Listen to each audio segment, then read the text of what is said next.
안녕하세요. 트레이더입니다. 네, 오늘 분석해볼 종목은 바로 알테오젠입니다. 그래서 이 알테오젠 같은 경우에 최근에 시장에서 이제 눌림목 구간을 좀 형성을 하고 있어요. 그래서 최근에 이제 2월 달에 좀 시장에서 좀 부각이 됐었는데, 최근 이 눌림목 구간에서 뭐 기존에 보유하고 계신 분들도 많으실 거고, 그리고 앞으로 이제 추가적인 상승을 좀 예상을 해서 새롭게 좀 진입을 해보려고 하시는 분들도 많으실 거예요. 그래서 오늘 영상 보시고 좀 투자 아이디어 얻어 가시길 바라겠고요. 그리고 오늘 영상 시청 전에 좋아요와 구독도 한번 부탁드리겠습니다. 네, 그러면 바로 알테오젠 한번 알아보도록 하겠습니다. 이 알테오젠이 그러면 최근에 왜 올랐냐? 이전부터 좀 말씀을 드릴게요. 글로벌 제약사 머크의 이제 키투르다 SC 항암 치료제인데, 요거에 대한 이제 성장성, 확장성이 좀 강조가 됐어요. 이 키트루다에 들어가는 이 품목 중에 하나를 이제 알테오젠이 독점 공급을 했습니다. 그래서 알테오젠이 최근에 그것 때문에 이제 시장에서 좀 부각을 받았는데, 그러면 시가총액이 이렇게 무거운 종목이 왜 움직였는지 조금 좀 빠르게 한번 알아보도록 할게요. 자, 여기서 이제 현대차증권에서는 이제 알테오젠에 대해서 이런 식으로 좀 리포터를 썼는데, 요약하자면 이겁니다. 이 기술 이전비, 이 마일스톤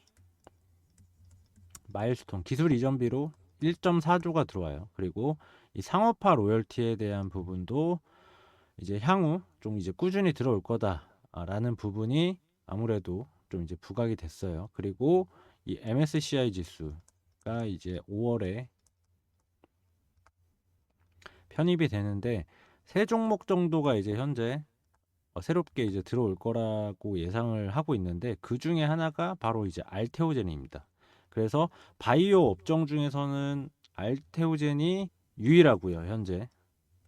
그리고 현재 이 바이오 국내 업종에서는 알테오젠이 대장주 노릇을 하고 있어요. 그래서 이 종목 같은 경우에 최근의 흐름이 굉장히 좋았다라고 볼 수가 있습니다. 그래서 이 종목 같은 경우에 아까 이제 말씀드렸던 부분이 상업화 로열티 이 부분인데, 지금 현재 시장에서는 향후 성장성 이런 것들을 고려했을 때 연간 매출을 10조를 잡고 있어요. 그런데 이 알테오젠 같은 경우에 이 로열티의 매출에서의 로열티를 5%를 받습니다. 그러면 연간 예상 매출이 10조라고 하면 5%면 5천억이에요. 이 5천억이 이제 향후 좀 꾸준히 들어올 수 있다라는 그 기대감 때문에 현재 주가가 이미 올랐다라는 부분입니다. 그러면 다른 내용들도 한번 살펴보도록 할게요.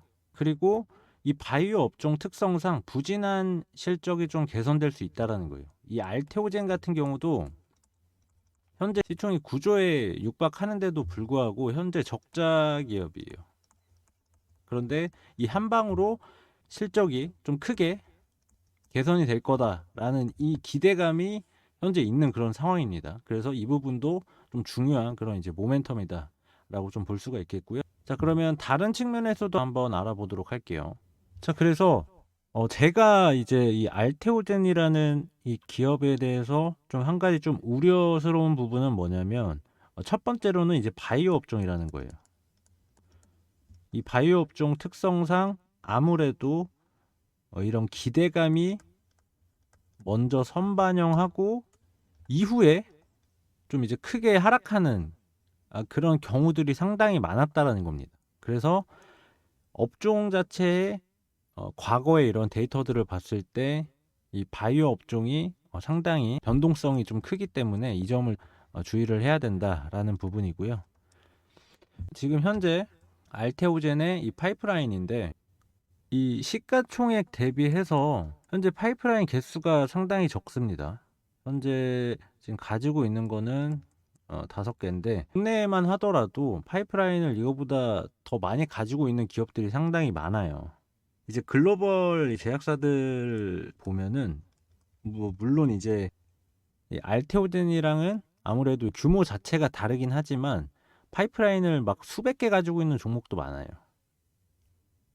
그러니까 파이프라인을 수백 개 가지고 있는 그런 기업들도 있는 반면에, 아무래도 이제 국내에 이제 있는 바이오 기업들 같은 경우에는 파이프라인이 상대적으로 적습니다. 근데 이 파이프라인이 적은 게 왜 문제가 되냐면, 이 바이오 업종에서 아까 말씀드렸던 부분, 이 기대감, 이 기대감이 현재 이제 올라간 주가에서 추가적으로 다른 품목에서도 좀 이제 적용이 돼야 되는데, 아무래도 파이프라인 개수가 적으면 그 기대감이 그만큼 떨어진다라고 볼 수가 있는 거예요. 그래서 지금 현재 파이프라인 개수로는 아무래도 조금 기대감이 떨어진다라고 좀 개인적으로 이제 생각을 하고요.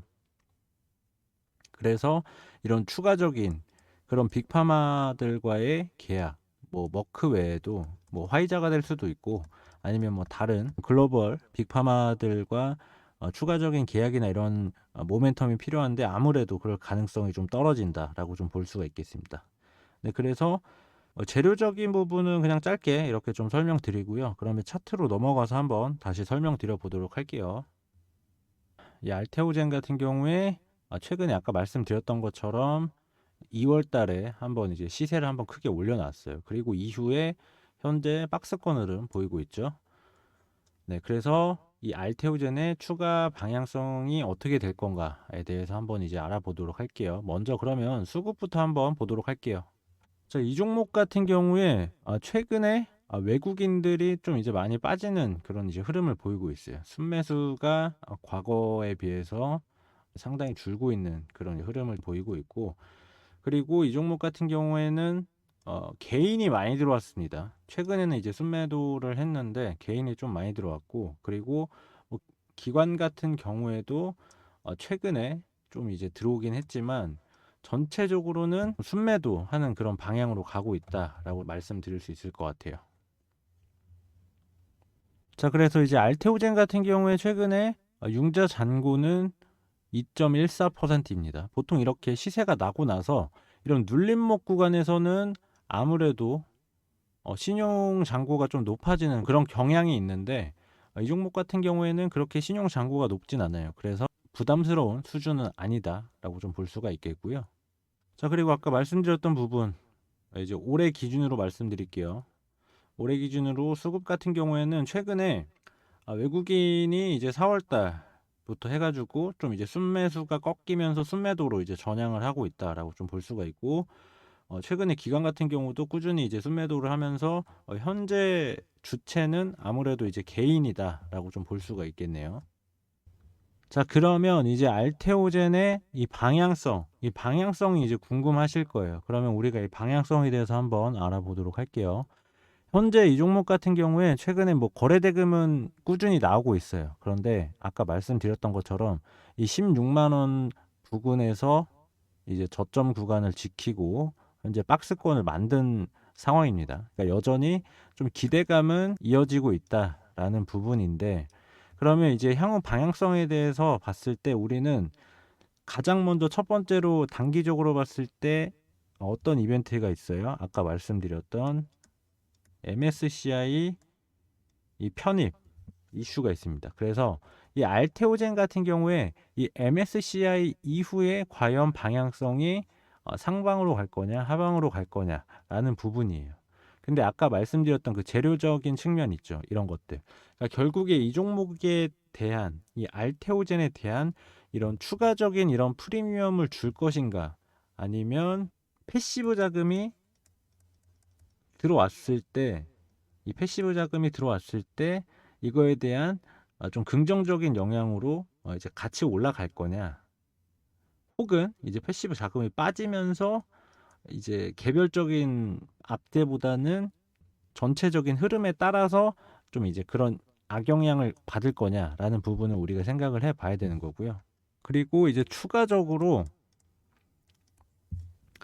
아무래도 이제 이런 비슷한 종목들이 많이 있었습니다. 그래서 뭐 지금은 이제 알테오젠에 대해서 말씀드리고 있지만, 지난해 이제 바이오 업종에서는 사실상 거의 대장주였었던 유한양행을 한번 이제 확인해 볼 필요가 있어요. 그래서 이 종목 같은 경우도 지난해 가을에 유럽에서 이제 학회가 있었습니다. 그래서 이 레이저 티닙의 블록버스터급 항암 치료제 이 신약이 국내에서 처음으로 나올 가능성이 크다 하면서 엄청 이제 시끄러웠던 종목이 유한양행이었는데, 그때 보시면 아시겠지만 이후의 흐름은 급락이 나왔습니다. 근데 이게 시장 예상에 비해서 효능이라든지 이런 것들을 뭐 제대로 입증하지 못했다. 약간 이런 식으로 내용이 나왔어요. 그래서 이 기대감이 유한양행 같은 경우도 바닥에서부터 이 발표 때까지 계속 반영이 됐다라는 거예요. 그리고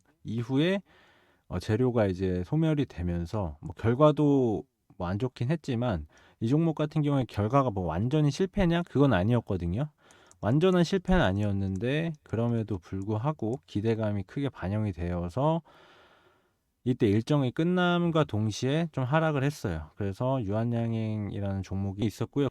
이 종목 같은 경우도 이제 기술 이전비 관련해 가지고 레이저 티닙에 대한 이제 마일스톤을 받는 기업으로 좀 부각이 됐었던 이제 오스코텍인데, 이 오스코텍 같은 경우도 최근에 이제 상승이 나오긴 했지만 이때 지난해 가을부터 해 가지고 긴 시간 동안 재료가 소멸된과 동시에 지지부진한 흐름이 좀 길게 이어졌다라는 부분을 확인해 볼 수 있었어요. 그래서 이 종목도 그 결과가 안 좋았던 건 아닙니다. 이 종목 같은 경우도 마일스톤 규모가 기술 이전비를 받는 게 단위가 상당히 컸어요. 컸는데도 불구하고 이런 흐름을 보였다라는 부분입니다. 물론 이 현재 이 보여드리는 종목들이 뭐 완전히 똑같은 상황이냐 그건 아니지만 어쨌든 우리가 이런 과거의 데이터들, 그러니까 최근에 이런 비슷한 데이터들을 통해서 한번 좀 어떤 식으로 흘러갔는지 체크해 볼 필요가 있다라는 거예요.